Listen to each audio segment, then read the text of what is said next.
गीता का सार अध्याय 2। जिस प्रकार मनुष्य पुराने वस्त्रों को त्याग कर नए वस्त्र धारण करता है, उसी प्रकार आत्मा पुराने तथा व्यर्थ के शरीरों को त्याग कर नवीन भौतिक शरीर धारण करता है। अणु आत्मा द्वारा शरीर का परिवर्तन एक स्वीकृत तथ्य है।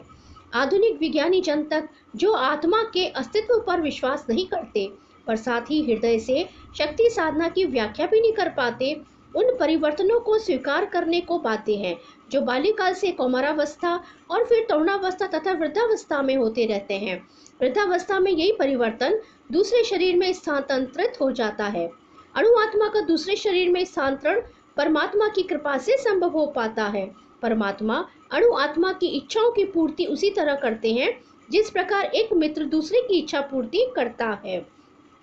आत्मा तथा परमात्मा की उपमा दो मित्र पक्षियों से दी गई है जो एक ही वृक्ष पर बैठे हैं।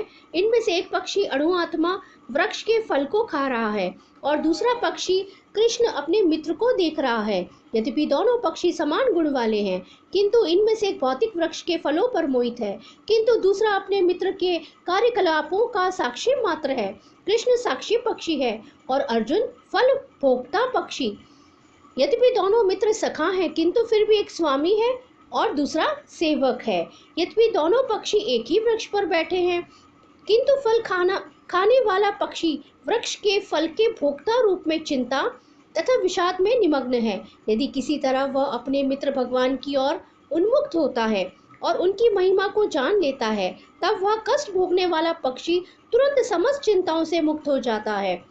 अब अर्जुन ने अपना मुख अपने शाश्वत मित्र कृष्ण की ओर फेरा है और उनसे भगवत गीता समझ रहा है। इस प्रकार वह कृष्ण से श्रवण करके भगवान की परम महिमा को समझकर शोक से मुक्त हो सकता है।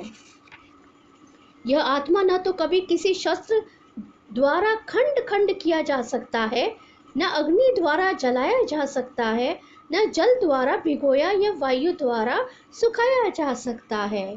श्री कृष्ण शरणम ममः, श्री कृष्ण शरणम ममः, श्री कृष्ण शरणम ममः।